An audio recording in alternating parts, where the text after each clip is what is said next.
The possibilities of all of this. What could be of what could happen here? So just do a little mic check.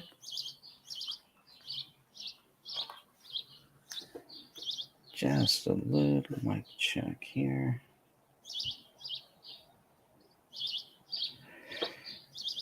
And we'll get rolling.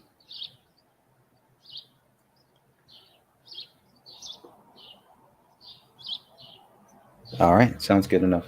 Good enough for me. And again, welcome, welcome, welcome. Lots of things to be covered here. I'm going to try to zip through a few of these things, maybe play a couple videos. There's a lot happening in the world of Robert F. Kennedy Jr., and then, of course, in the world of Donald J. Trump. Two paths here, and a collision course at some point has got to happen. Now, again, so far I have not heard President Trump talk about RFK Jr., talk about Robert F. Kennedy Jr. Nothing, just no word, right? He's bashed every other candidate, but not RFK. I'm really curious as to why that is. And it may be nothing, maybe something, who knows? So I am going to pull up some things and let's see what is happening in the world of Robert F. Kennedy. You can always go to his official page here. This is Robert Kennedy. Where's my mouse here? There we go. Kennedy24.com. So you can always go there, and that is where you can find everything that you would need to know about RFK and his incredible run for the president 2024. And we know he has to get past Joe Biden. That may be an easy task in a honest and fair election. Let's put it like that. But if you just want to know what does he stand for, the things that you like, maybe the things that you don't like, who he is, what he's done. This guy has been an environmental lawyer fighting for the environment for a long time. It's important that people also understand that he does believe in global warming, climate change, things like that. He is not a big person. He's not big on guns, right? But he also has made it clear that he also is big on freedom. And we can see that with a lot of his views on coronavirus and the lockdowns, which are probably going to be the biggest issue. I don't know how Trump is going to deal with that because RFK Jr. brings up a lot of good points about countries that did lock down compared to the countries that didn't lock down. And it's a big difference according to what he's looked at. RFK Jr. is basically saying the companies that did the most lockdowns had the most deaths. The companies that didn't do the lockdown did not. That's what he's saying. So, and he's running as a Democrat, which is also another not surprising there, right? But he's almost running against his own party, very similar to what President Donald Trump is doing too.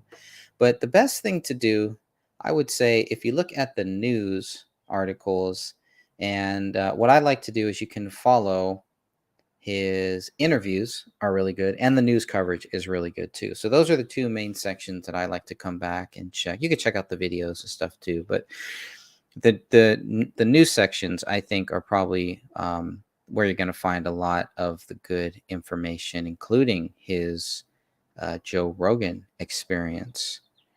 Now, what I heard is that he was on Jordan Peterson, and it looks like from Kennedy was tweeting this morning that they had taken down the Jordan Peterson interview. So I'm going to open that up and let's see if that is the case here. Yeah, the video has been removed for violating YouTube's terms of service. Wow, that didn't take long. I did back it up. That will be a big part of my book, which is now, as you can tell by the title of this video, has been retitled once again.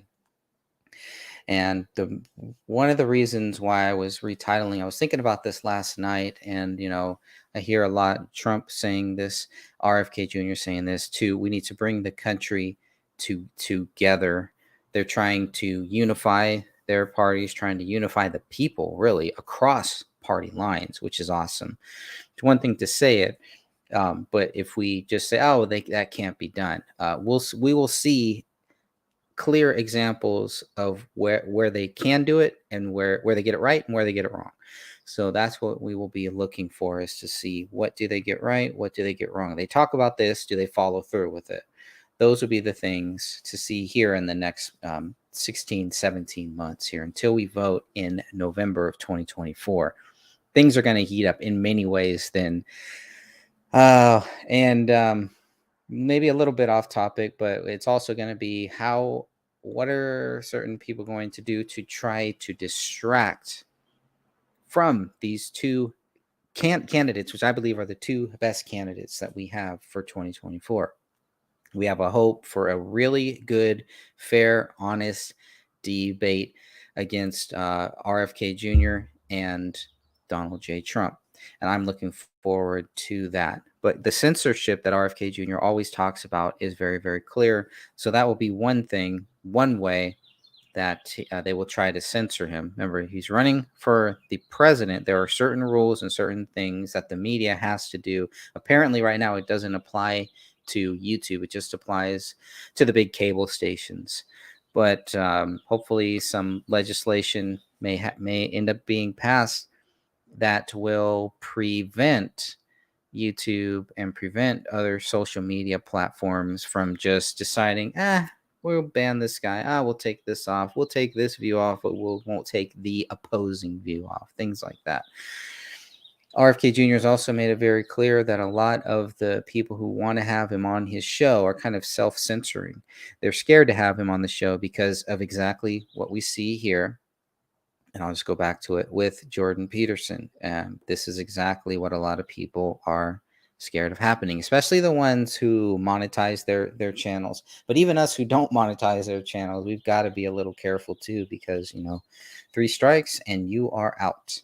So definitely be careful with that. But this was a great interview. I'm glad that I documented this. I'm glad I added this to the book, took as many notes, as many quotes as I could from this 90-minute excellent conversation between Jordan Peterson and Robert F. Kennedy Jr. And Robert F. Kennedy Jr. talks about a lot of things in this, a lot of different things. So be curious to see what exactly violated YouTube's terms, so that other people can learn from it and try not to violate YouTube's terms. And are the YouTube terms, are they consistent? Or is it just certain people get to say some things, and other people don't? If their terms of service are saying you can't speak out against COVID, you can't speak out against the lockdowns, things like that, those are things that lawyers can really look at. And thankfully, Robert F. Kennedy is. He's a different type of lawyer. He's a environmental lawyer, but I'm sure this will be something that he will be looking into. But he's not shocked. He's not surprised by it, and is just kind of, is this election interference at this point? Do we just say, well, we can't even let the crazy people talk, right? We don't even want them to even speak out. But then if you turn on the news, turn on YouTube, turn on all these other places, they let crazy people talk all of the time. So I guess the problem is, what's your definition of crazy? Who is crazy and who isn't?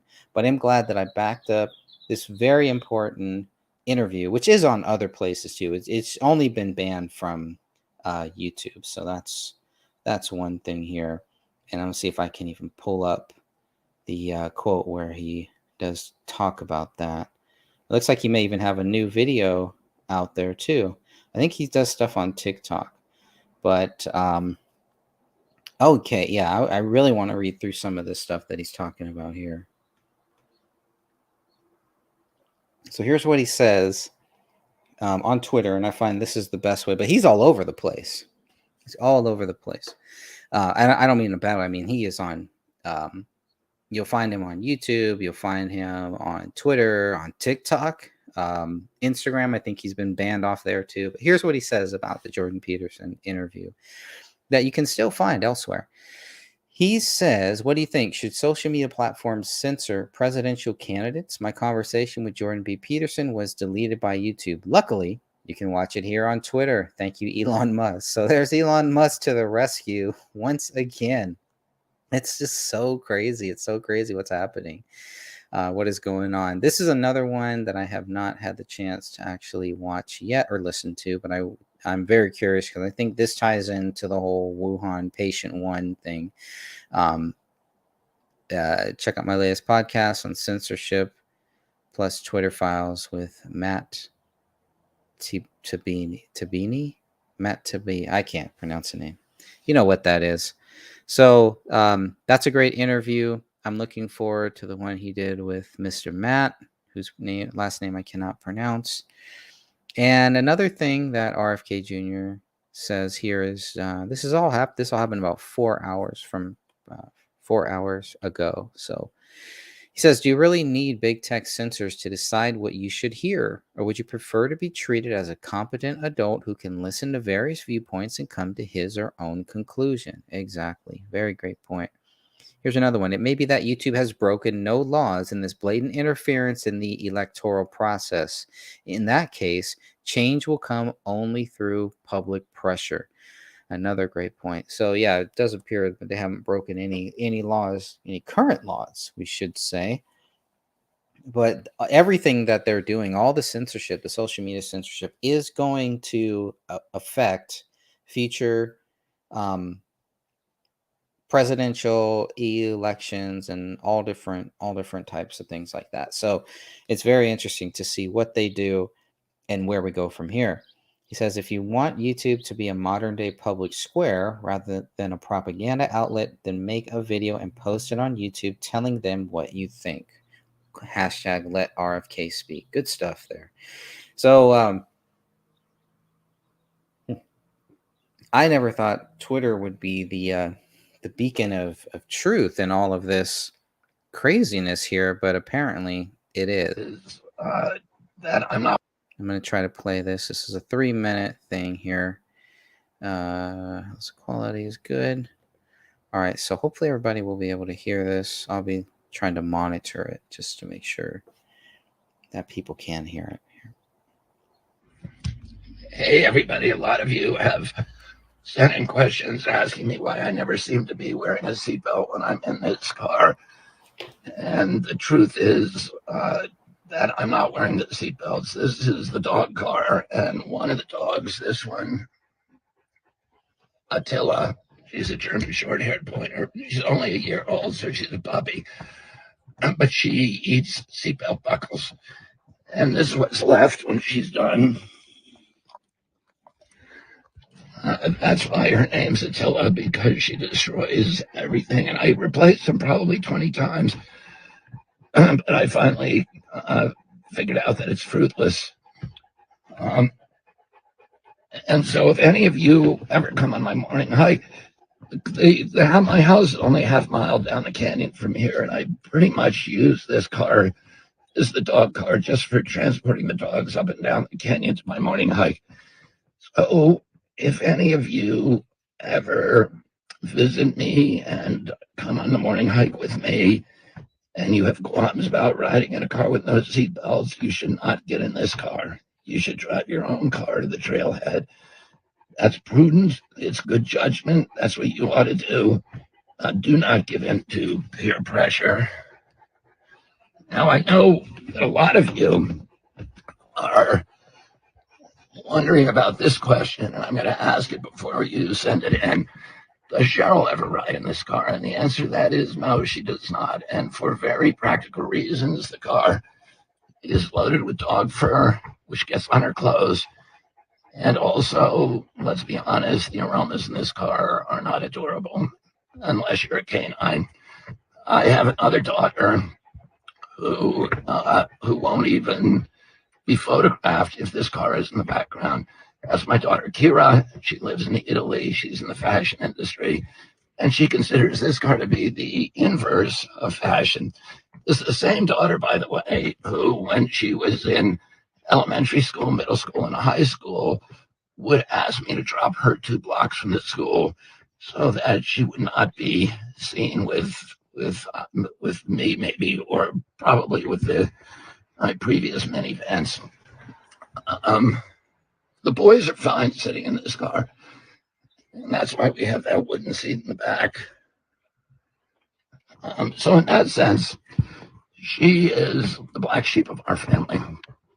But I was reading the other day in one of the mainstream newspapers that I was the black sheep of my family. So that would make Kira the black sheep of the black sheep, which is a double negative, which makes it a positive, which means she's actually the white sheep.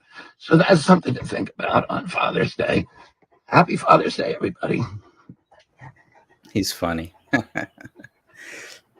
He is a funny guy. A funny guy. He's a really funny guy, but very, very witty, very charming, I think, and definitely a bright light in this dark world. That's the way that I see it, anyways. So I don't know if I can play this. This is a 2-minute clip from Joe Rogan's show, but I don't know if I can play that or not. Um, do I risk it? Yeah, screw it. Let's risk it. Let's be risk takers. And then there's a few other things I want to talk about here quickly, but definitely appreciate everyone who watches this now, who will watch it later. Just really trying to bring as much information about RFK to the table, to keep it there, because I do not want Joe Biden to win. Oh, that would just be horrible. I do not want him to win the Democratic. I can't even talk. I'm so. I know I want it so bad. I don't want it so bad. Because they feel like. All right, so let me see if I can go back here. This is a 2-minute clip. Let's hear what RFK Jr. has to say. Hopefully, this is safe. We'll know in about 2 minutes, if this stream stays up, I guess. It occurred to me then, and it struck me many times since, that every nation, like every individual, has a darker side and a lighter side. And the easiest thing for a politician to do is to appeal to our hatred and our bigotry and our fear, and our xenophobia and, our mistrust of immigrants or whatever. And that every once in a while, politicians like my dad come along who have a different approach, which is to persuade people one way or another to transcend their narrow self-interest and see themselves as part of a community, as part of a larger adventure, and be willing to take risks for neighbors who don't look like them, because they feel like they're part of something important, part of maybe reconstructing our country and making it live up to its promises. And to avoid the seduction of the notion that we can advance ourselves as a people by leaving our poor brothers and sisters behind. And my dad was able to do that successfully. And I think, that we have that opportunity now. And, that's why my father was able to do something that made people find the hero in themselves, people to take risks, because it takes a risk to make a sacrifice or to believe in your community. And my dad was able to do that. And, I would like to be able to do that to this country, for this country. And I think it's, it's the only way that we're going to save this country, if people can find a way to unify, people from the left and the right, and to build the kind of populist movement that my father was able to build in 1968. There you go. Good stuff. Oh, gotta play that for sure. Kennedy 24. So there it is. That's a little 2-minute clip that he has on his Twitter. I'm still kind of, I guess I shouldn't be shocked that this interview, the Jordan Peterson interview, is no longer on YouTube. I'm kind of surprised that it made it that long. But at the same time, again, we have someone on Twitter who is not scared to put it out there. That's it. Just put it out there and let the people choose. So that was interesting too. Let's see if there's anything else. I think the only other thing I probably didn't, I should have got the headline here, but Kennedy is talking about being a good leader. So, anyways, if you do want to follow Kennedy, just to see what he's doing, where he's going, he's out there. He is out there. You wouldn't know it from the way that the media is treating him right now, but he is out there. He's everywhere. And like other people are saying, at some point, Joe Biden has got to get out there too. We know Trump is out there too. Trump, the last weekend or the weekend before, he did two speeches in one day. So we know Trump is out there. But if you ever did believe in the Democrat Party, if you ever did believe in what it used to stand for, what we thought it stood for, you may enjoy kind of a blast from the past in looking into Robert F. Kennedy Jr. and listening and watching what he's saying. His voice is a lot worse in the morning, and he's made that clear. And so when he does these morning hikes, you may notice, the voice has a little more trouble.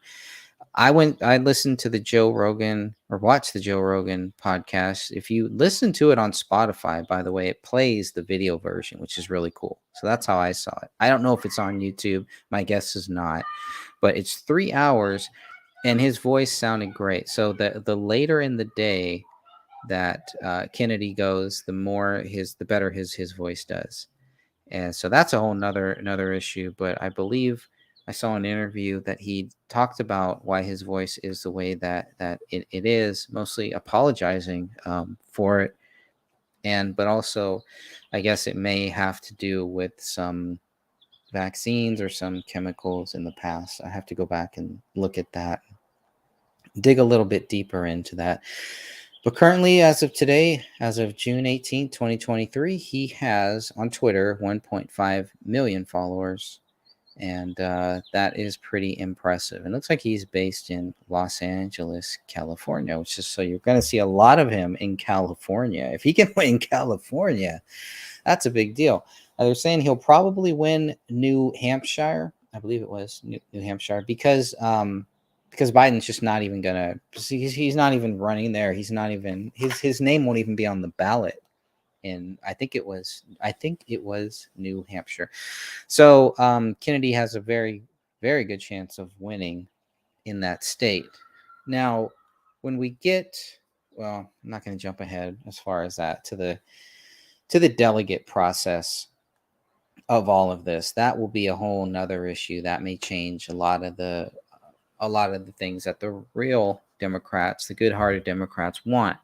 We may have another Bernie Sanders thing where all the Democrat people really wanted Bernie Sanders, and it didn't go down like that. Hillary Clinton was the party's choice, not the people's choice, and that may have been a big reason why you had a lot of crossover in the 2016 presidential election. Possibly. There's more. There's never just one issue to it. These are all major big issues. And these issues, these politicians affect everything that we do, how we live our lives. It does not matter where you are, what you do. This stuff does affect you, and it always will. And that because we talk about these evil powers, these evil forces, and all that. Where are they attracted to? Where do they converse? Where do they go to hold on to their power and to maintain power over everybody else? Is in politics. So that's why you can never really check out 100%. I don't, I mean, you can if you want to. That should be your choice too. I don't believe people should be forced to vote or even pressured to vote. Sometimes, hey, if you don't think anyone is good on the ballot, I think it's cool to hand in a blank ballot and turn that in. Here's my vote. Vote for nobody at all. But even that makes a very strong statement. But it's up to everybody. It's up to them having their choice, and that is what I believe. Then that's what I will always try to stand for. Another article And this one I know that I cannot play because we all know what would happen. You just look at the title, just look at the they even have on the video, the YouTube video title, they even want to let you know about the COVID vaccine. Get the latest information from the CDC. So RFK Jr. was interviewed on the show called Rising. This is a show on the Hill. This is just like a 16-minute clip, just the first part of it. But in this clip, it's very, very powerful. And the first thing they ask him is, should Fauci be prosecuted? And RFK Jr. basically says yes. Then he goes into the patient one, to the Wuhan lab, all of that stuff, how they shouldn't have been doing these things. They should not have been doing the testings at the Wuhan lab that they were doing against the regulations, against better judgment, etc., etc. So that's pretty interesting stuff there. I think you will like that. It must be a 3-part video series because I only saw this first part. There's 2 other parts that have come out too. He talks about I think he talks about global warming, stuff like that. And the female host, I forget what the topic is. It may come back to me here. But she was basically trying to get RFK to want to, oh, I know what it was. It was for public health, for healthcare. RFK Jr. is not in favor of forced healthcare. This host kind of seemed like she was, and saying, well, if you have this thing where people can actually opt out, that may affect the whole program, blah, blah, blah. But I think what Kennedy is saying, well, let's put it almost in like a beta mode. Let's test this out. And if people want to actually opt in, then they can. You should not be able to force it. Barack Obama tried it. The Supreme Court shut him down. Like, you cannot force healthcare on people. So they just made it punishment. But I'm not for anything like that for force. And it sounds like Kennedy isn't either. So a very knowledgeable guy. Remember, this guy is a lawyer too. This guy has been a lawyer for many, many years. He's brought lawsuits against companies like Monsanto. He talks a lot about GMOs and stuff like that.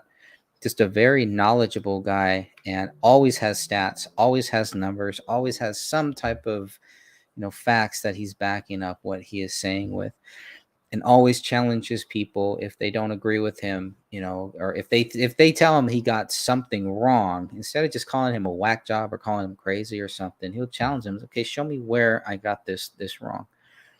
And they can't do it. He talks about how he would get these challenges. So there would be a debate challenge. There's still a couple of real good ones out there, but most of the time he would say, okay, we're going to debate on this topic, and then the people didn't show up. One time it was going to be 1 against 1. Kenny was like, all right, cool. It was going to be 4 against 1. Kenny was like, all right, cool. And all 4 of those people did not show up. So it's things like that, where this is a guy who is standing for what he truly thinks is right, wants to do the best of this country, and is not just coming at a Democrat point. The same thing that Trump is doing. They're not coming from a party line stance, which is what this country needs, which is something that I think Hillary Clinton just either didn't care about, didn't know how to do that, but she was not appealing to anybody who was not a Democrat. And I don't think she really understood that she really wasn't appealing to a lot of the Democrats either. So you have those issues, but here you have 2 candidates who can cross party lines. And I know that it's been done. I know a lot of people, I know a lot of Democrats who voted for Trump. Now, how many Republicans are going to vote for Kennedy? And remember, there's 2 votes. It's the primary. That is the main thing for me right now, because I'm trying to decide in the primary, am I going to vote for in the Democratic primary or in the Republican primary in my state? And I keep going back and forth, But the more that I think about it, the more I'm really leaning towards voting as a Democrat in the primary, so that I can vote for Robert F. Kennedy against Joe Biden. I don't believe anyone in this race in 2024 can beat Donald Trump, period. But, a lot of people, a lot of the Clinton fans, the people who voted for Clinton in 2016, didn't believe that anybody could beat Hillary Clinton either, right? They thought she was a lock. So nothing is a lock, but can Ron DeSantis really beat Donald Trump? It's possible. It is possible, but not likely. I really don't think so. And so we'll see where that goes. We'll see where I stand from now. But that's been another fun thing writing this book. It's not the end all be all. It's not like, well, if Trump doesn't get in, then the world's going to end or something. It's not like that. God is in control of everything. When it's time for everything that happens, nothing happens without God. Nothing happens because God didn't let it happen. All these things are meant to happen, including the voter fraud, including the lockdowns, including the jab, et cetera, et cetera. For what reason, for what purpose, to what end is God's plan. We are just here. We are here to be the beacon of truth, to shine a light on those things, to shine a light for truth, to be truth, to actually try to shine as truth if we can. And so that does involve, setting aside the anger, the hatred, those sinful feelings and everything, and really trying to figure out a way to just be a light for truth, to do whatever God has called you here to do, whatever Jesus Christ's plan is for you. And there is a plan, and you will see it, you will find it. You just have to be open, you have to look for it. But getting a little bit back here, as I got a little off track, getting back to some of these interviews that RFK was doing, this is a great one to go watch. Now, some of the other things that you can do on this website, there's definitely videos. There's press things. If you do want to know what he is doing, there's an event section here that you can look at and go see. Okay, he's going to be speaking in Manchester, New Hampshire. Looks like June 30th. So there you go. He will be there. Now, he's also going to be at something called Pork Fest. And I have personally never heard of Pork Fest until I heard that the Democrats were kind of mad that some Democrats did not like the fact that RFK Jr. is going to be like a keynote speaker at this thing, which is pretty cool. So this is happening from June 19th, which is tomorrow, until June 25th, 2023. And this is at the Porcupine Freedom Festival. This is their 20th annual Rogers Campground in Lancaster, New Hampshire. So if anyone's in that area, you're going to get a great speaker. And I'm just going to go and look at some of these speakers that I don't really know who these people are. What I heard, it's a libertarian thing. Tulsi Gabbard is also going to speak there too. That's pretty interesting. I didn't know that. And there is the man of the hour, Robert F. Kennedy Jr. will be speaking there. Dennis Kucinich, Larry Elder. That's pretty interesting too. Oh, that's cool. Oh, this guy is this guy's something else. If you have not checked out Vivek Ramsway, man, you have to check him out. Larry Elder almost became the governor in California. I think he could do it again. So this is cool. This is all across different party lines. Very interesting. Very interesting. Taxation is theft. Berman. Okay. All right. So some of these other people, I don't know who they are. But that's cool. I like that. Oh, Jordan Page is going to be there too. That's another interesting name. Anyone who has looked into the David Crowley case, you may know that name there too. Jack Lloyd, the philosopher. So pretty interesting list of speakers here. Some I know, a lot I don't know. Antiwar.com always makes me a little nervous. Wow. So just wow, lots of different names here. Bigger than I thought. I never heard of this. This is their 20th year, but it is cool that they will have RFK Jr. speaking there. I'm looking forward to that. I hope there's a way. I think there is a way that this can be streamed. So I gotta. There's a Discord channel. So what I want to find out is how can I watch this thing here, because obviously I can't get out to New Hampshire. New Hampshire. I'm sure they do not like saying Shire. So that will be interesting to see if there's a way to, if they're going to stream that live or how that is going to work. I may have to figure that out, find out what the plan is there. Yeah, I would hope so. It sounds like an interesting thing. So, all right. Well, that is what they call Pork Fest. I thought something different, but because of the C, I figured, okay, what is this Pork Fest? It's porcupine. Porcupine. Let's see what this is here. Hey, welcome to Pork Fest.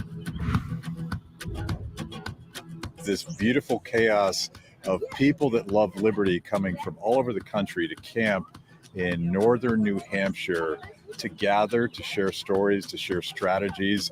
People are actually migrating to New Hampshire to be part of this community. And it kind of reminds me of the parking lot at a Grateful Dead concert, because in one sense, everybody's different. Everybody wants to do something different, but somehow they come together as a community and do something together that is big and beautiful based on peaceful cooperation. We're trying to build this libertarian mecca, right? It's this little planet, this little free planet that can prove it is possible, so that we can say to the naysayers, you have it wrong. Yeah. Of course, a consent-based society can work. What I find special about Pork Fest is just people coming together to do things, not because they have to, but because it actually means something to them to have these conversations and build these companies and build these movements without any other thing driving it than their passion and their excitement for what they do and what they love. So you're going to see almost everything here. There's lots of vendors. People are making food. They're making cocktails. It's possible that there's some marijuana sales. I don't want to say that there isn't. Lots of children. So there's generations of libertarians being born in this state, and everything peaceful. There's 90 hubs. We have 500 events on the schedule and another 200 that are not on the schedule. We have 2,500, over 2,500 attendees. It's a wonderful feeling to be around so many wonderful, like-minded people, and even different-minded people, and just being able to get along and try to understand how we can make this world a better place. And that's been great, seeing the energy, seeing all the people who are coming together and love all the same things we do, even if they're coming from different parts of the country or living their life in different ways. So this is a truly special place. The sessions are fantastic. I was so excited by the lineup, and then I had my whole day planned out hour by hour, and I ended up spending most of my day at the campsite simply because people kept stopping and wanting to talk about stuff that they cared about. We ended up recording shows and having amazing conversations. So whether it's the main stage or the campground, I really have nothing to complain about. So the comedy show at 6 was absolutely fantastic. Dave Smith, like I said, Robbie the Fire, they're both hilarious. You know, you see libertarian Twitter, and then you come to like an event like this, and it's like, man, it's just so different. Everybody's cool, which to me is like the most beautiful thing about liberty, is that you really do have people from all over the cultural spectrum. I mean, there's like everything from Christians to, you know, people who are like going to do acid in the woods. It's a really beautiful thing. I've been able to see Matt talk many times, Matt Kibbe, about his experiences and just his passions, and it's amazing to have the Free the People folks here talking about how to tell good stories about liberty. It's one of the things we're so terrible at, is convincing people in their hearts and minds. Hearts oftentimes falls to the back burner. Seeing Matt's success, seeing Free the People's success is just incredibly powerful, and hopefully it's a lesson that everyone at Pork Fest can take and build something with, and hopefully do a better job messaging liberty for years to come. You guys need to understand what this is, because it is everything about freedom and liberty and the principles of libertarianism put in practice.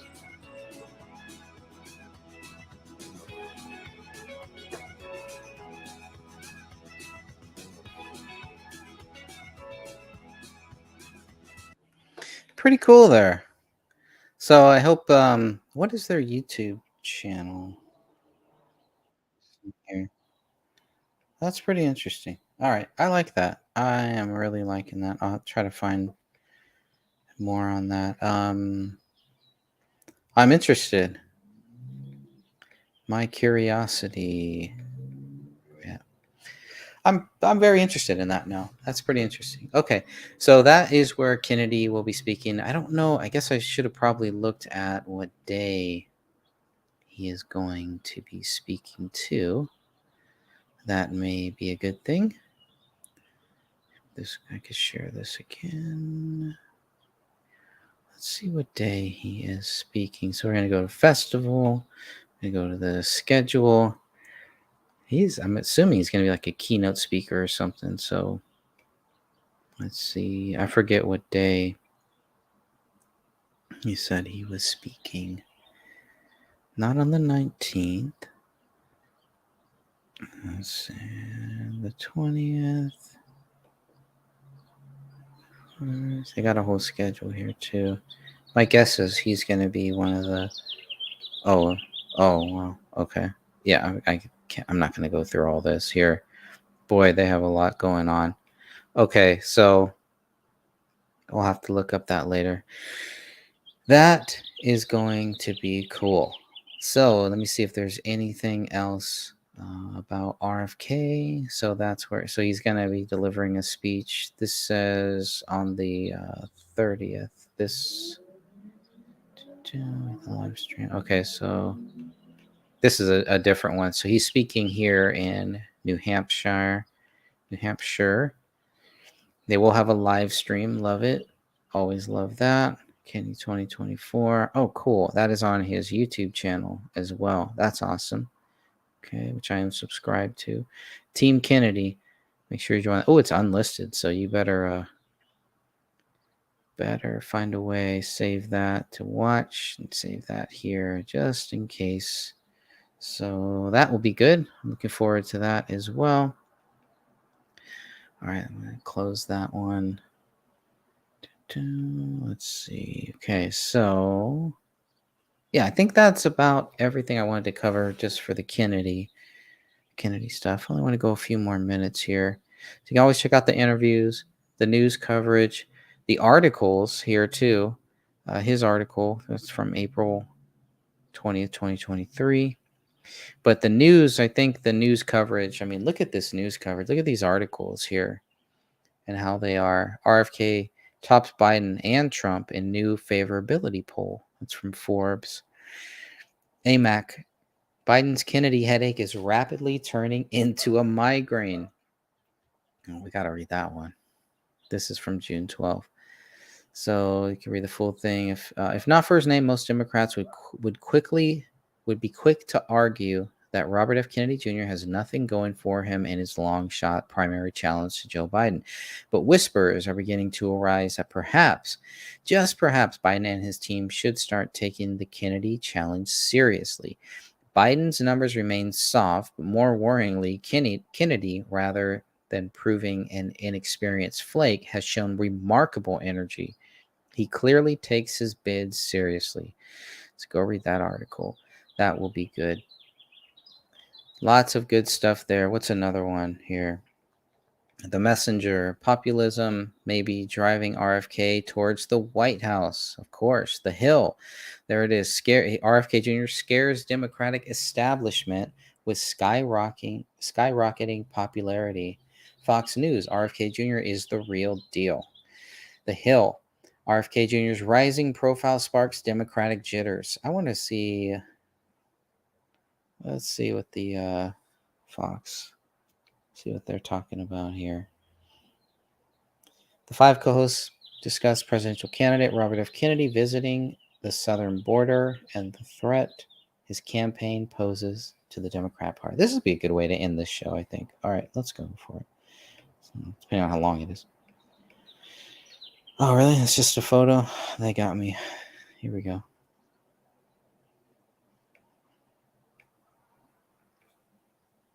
Oh, no picture in picture. My picture. Come on.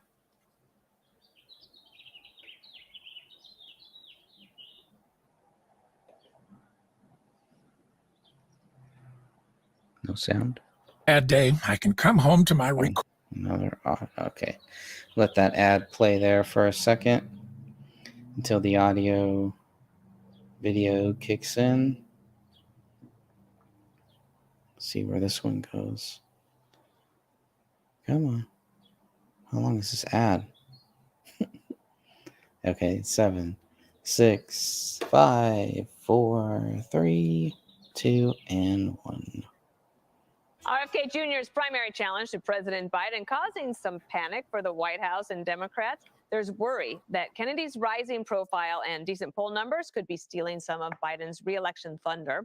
A Democrat strategist thinks the president should, quote, take RFK seriously, Biden. If you don't, we can create a stronger Republican Party that beats us in 2024. Like Bernie did in 2016, RFK has the potential to activate fringe anger if we mock them. And just this week, the Democrat candidate showing up at the border. This is a humanitarian crisis because of the understanding across the globe that we now have an open border here. There are people being drawn here. They're being abused. There's all kinds of just horrific, terrible, terrible stories. And this is not a good thing for our country. It's not a good thing for these people. And it is unsustainable. RFK going where Biden does not dare to tread. Oh, man, I love this story so much. Democrats who call him fringe because moderates are now the fringe. When you listen to his interviews, and I wish people would, he rejects the prison of two ideas. He wants to move past the us versus them mentality. This is something that Biden had actually weaponized. He pits people against each other. This guy wants to get away from that. He's persuasive enough to make you revisit your stances. And I know some people, you have to call out the elephant in the room, his voice. You know, how can you win with a voice like that? Well, easy. Because he forces you to listen to him. Think about how Joe Biden sounds so breezy and effervescent and says nonsense, just nonsense. This guy struggles to speak, and every single word he says matters. Democrats shouldn't be jittery. They should be joyful. They should hope Joe Biden steps down and this guy becomes their nominee because he could beat Trump. Trump is a brilliant debater. He's an attack dog. He feeds off anger. Anger is his energy, right? Where is RFK's energy toward Trump? None.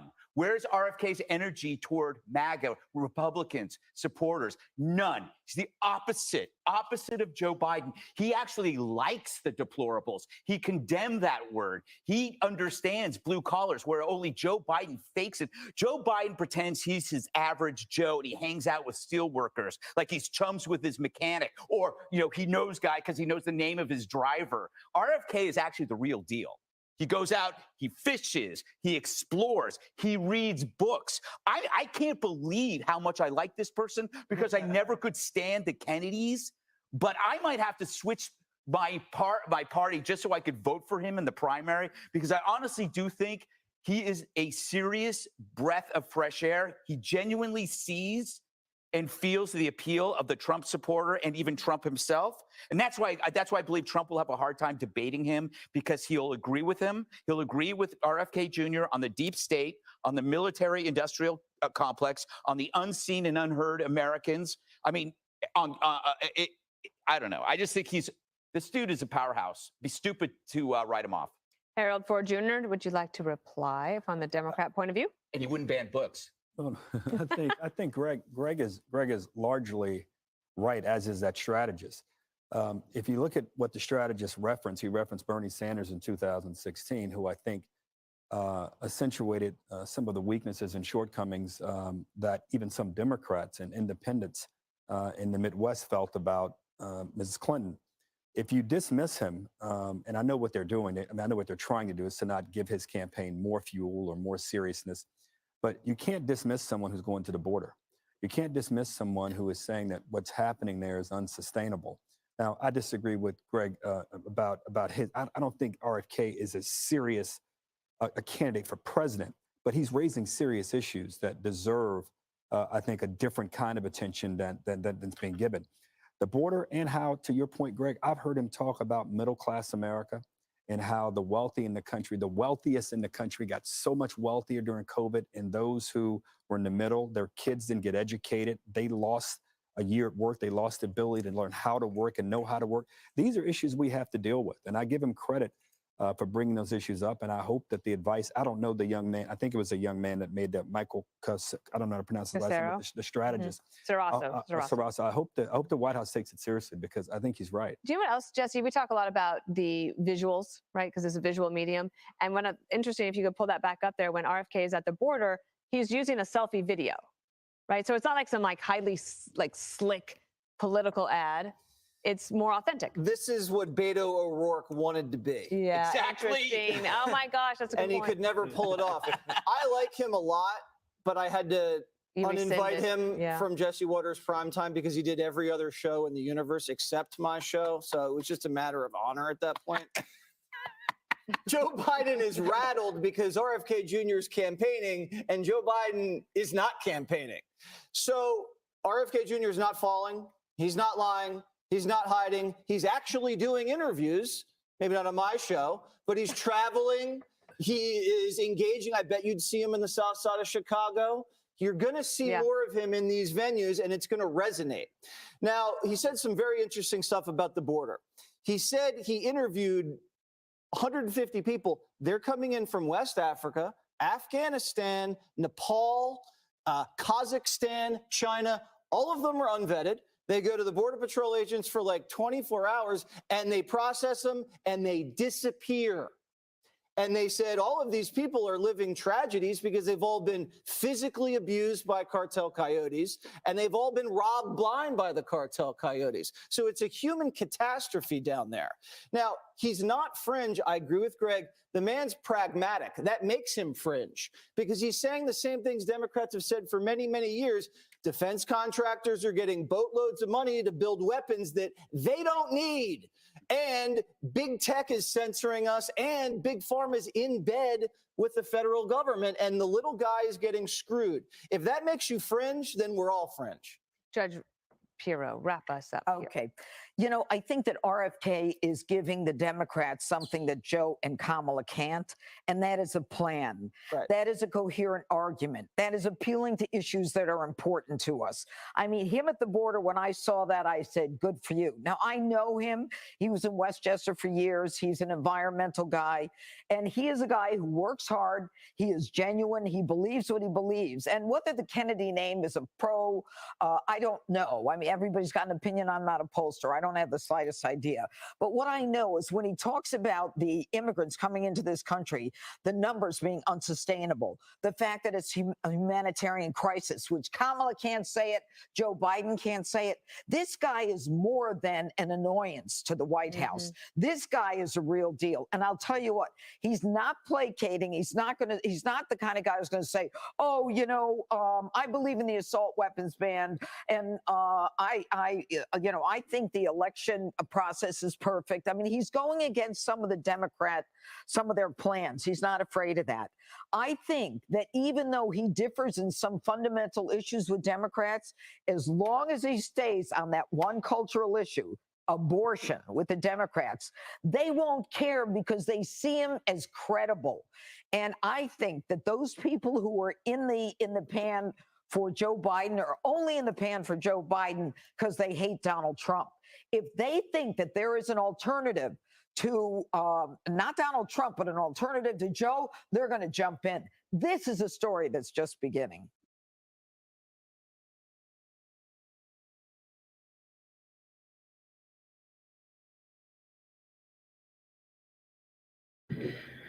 All right. Well, and there we go. Let me just stop that. Well, that was a great place to end this one right here, right at the 60-minute mark here. So I want to thank everybody. God bless you all. And next time we'll come back here. I'll try to do these maybe once every week or every other week or so. And lots more to cover, lots of different clips. We could talk about Jack Dorsey endorsing Kennedy. And I think as the days go on, Kennedy's going to rise and Biden is going to go down. I love what Greg said. He pretty much said the same thing that I was saying. We always think the same way, apparently, that he is also considering the same thing of changing changing his party so he can vote for Kennedy in the Democratic primary. Very important, very interesting. We'll leave it at that. God bless you all. Until next time, do what you think is right and stay focused on Jesus Christ. God bless you.